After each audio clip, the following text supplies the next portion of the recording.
അസ്സലാമലൈക്കും പ്രിയപ്പെട്ട സുഹൃത്തുക്കളെ, കേരളത്തിലെ ആബാലവൃദ്ധം ജനങ്ങൾ മദ്യത്തിലും മയക്കുമരുന്നിലും ആറാടുകയും അർമാദിക്കുകയും ചെയ്തുകൊണ്ടിരിക്കുന്ന ഒരു പ്രത്യേക സാഹചര്യത്തിലാണ് നാം ഇന്ന്.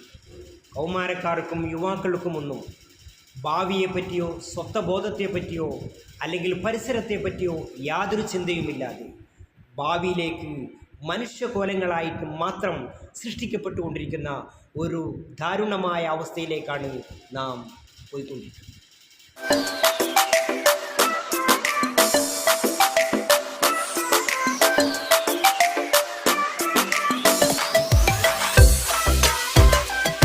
ഇപ്പോഴത്തെ കേരള മന്ത്രിസഭ നിലവിൽ വന്നതിന് ശേഷം 130-ലധികം ബീവറേജ് ഔട്ട്ലെറ്റുകൾക്ക് അംഗീകാരം നൽകുകയും അത് നിലവിൽ വരികയും ചെയ്തിട്ടുണ്ട്.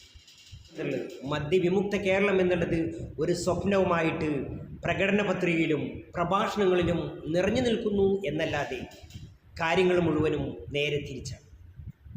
ദേശീയ കുടുംബാരോഗ്യ സർവേ പ്രകാരം 15 വയസ്സിന് മുകളിലുള്ള പുരുഷന്മാരിൽ മദ്യപാനത്തിൻ്റെ ശരാശരി അളവ് എത്രയാണെന്ന് ചോദിച്ചാൽ 18.8 ആണെങ്കിൽ അത് കേരളത്തിൽ വരുമ്പോൾ 19.9 ഉയരുകയാണ്.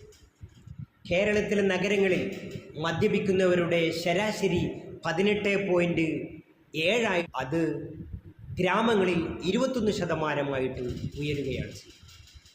എന്നാൽ ഓരോ വർഷവും പ്രതിവർഷവും കേരളത്തിൽ മദ്യപാനത്തിൻ്റെ ശരാശരി അളവ് കൂടുന്നത് 15% ദൈവത്തിൻ്റെ സ്വന്തം നാട്ടിൽ ഉയരുകയാണ് ചെയ്യുന്നത്. മദ്യപാനത്തിൻ്റെ ഈ കുത്തനെയുള്ള വളർച്ച, ഈ കുത്തനെയുള്ള പുരോഗതി എന്ന് പറയുന്ന വലിയ അധോഗതി, ഇത് വലിയ ദുരന്തമാണ് ഇന്ത്യ രാജ്യത്ത് അല്ലെങ്കിൽ പ്രത്യേകിച്ച് വിശിഷ്യ കേരളത്തിൽ വരുത്തിയത്. കുടുംബശൈഥില്യം, ഗാർഹിക പീഡനം, വാഹന അപകടങ്ങൾ, ഗുരുതര രോഗങ്ങൾ, ഗുണ്ടാ വിളയാട്ടം, അക്രമങ്ങൾ, അരാജകത്വങ്ങൾ തുടങ്ങിയ മദ്യം മുഖേന അനുഭവിച്ചുകൊണ്ടിരിക്കുന്ന ഒരുപാട് തീക്കളികളാണ് നമുക്ക് സമൂഹത്തിൽ ഇവരെ കൊണ്ട് കാണാൻ കഴിയും. മദ്യവിപത്തുകളെപ്പറ്റി നന്നായി അറിയുന്ന സർക്കാർ ജനങ്ങളെ ഈ കാര്യത്തിൽ നിന്ന് പിന്തിരിപ്പിക്കുന്നതിന് പകരം അവർ വലിയ പ്രോത്സാഹനമാണ് ഇതിൻ്റെ പിന്നിൽ നടത്തിക്കൊണ്ടിരിക്കുന്നത്. അതെ, രാഷ്ട്രത്തിൻ്റെ അല്ലെങ്കിൽ കേരളത്തിൻ്റെ തുച്ഛമായ വരുമാനത്തിനാണെങ്കിൽ അതിന് വളരെയധികം മെച്ചപ്പെട്ട അവരുടെ ആരോഗ്യത്തെ കാർന്നു നിന്നുകൊണ്ടാണ് ഇതിവിടെ നടപ്പിൽ വരുത്തുന്നത്. ഘട്ടം ഘട്ടമായി മദ്യപാനം കേരളത്തിൽ കുറച്ചു കൊണ്ടുവരുമെന്ന പ്രകടന പത്രികയിലെ വാഗ്ദാനങ്ങൾ കേവലം കാപട്യമായി തീരുകയും അതുകൊണ്ട് തന്നെ ഏറ്റവും വലിയ പ്രതിഷേധമർഹിക്കുന്ന കാര്യമാണ് ഈ വിഷയം. നമ്മുടെ കേരള ജനതയെങ്കിലും മദ്യത്തിൽ മുങ്ങിച്ചാവാതിരിക്കാൻ അല്ലെങ്കിൽ ഒരു മദ്യ വിമുക്ത കേരളം നാം കാണുന്നുവെങ്കിൽ തീർച്ചയായിട്ടും ആബാലവൃദ്ധം ജനങ്ങളെയും നാം അതിപ്രചണ്ഡമായ പ്രവർത്തനങ്ങളിലൂടെ ബോധവൽക്കരണം നടത്തേണ്ടത് അത്യന്താപേക്ഷിതമാണ്.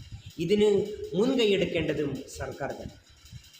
സ്കൂൾ കോളേജുകളെ കേന്ദ്രീകരിച്ച് കൗമാരപ്രായക്കാരെയും യുവാക്കളെയും പ്രത്യേകമായിട്ടുള്ള ക്യാമ്പയിൻ വെച്ചുകൊണ്ട് തന്നെയുള്ള പ്രവർത്തന പരിപാടികളും ബോധവൽക്കരണവും നിർബന്ധമായും സംഘടിപ്പിക്കണം.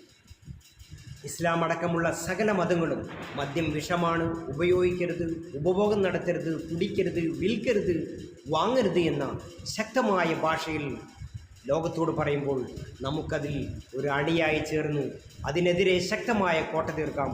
അള്ളാഹു അനുഗ്രഹിക്കുമാറാവട്ടെ. ഇസ്ലാം.